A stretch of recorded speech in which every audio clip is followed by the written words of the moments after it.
ஆதியில் நரை திரை மூப்பு பிணி என்று சொல்ல, பிணி என்றால் அதாவது உடல் நலம் குறைவு.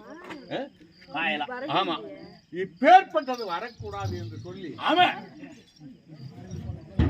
நான் என்ன செய்தேன் என்றால் திருப்பாக்கல்லை பாண்டமாகவும்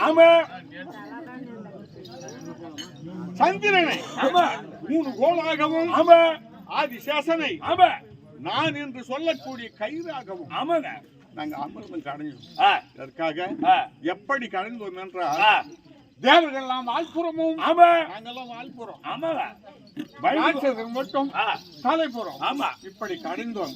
அப்படி கடைந்த தருணத்திலே அச்சாணியாகப்பட்டது. எங்க ஊடுகோல் அச்சாணி, மத்துக்கு அச்சாணி திருப்பாக்கள் இறங்கி விட்டது.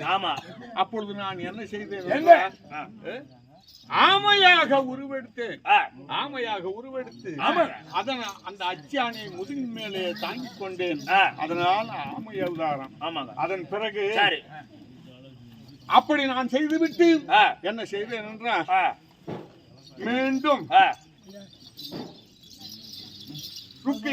சதரவனம் என்று சொல்லக்கூடிய ஓலையை கொண்டு வந்து, அது என்ன பிறப்பு இறப்பு என்று அதாவது பிறப்பாகக்கூடியது பிரம்மாவிடம் கொடுத்து இதில் அதர்வன வேதத்தை மட்டும் பாராயணம் செய்ய வேண்டும்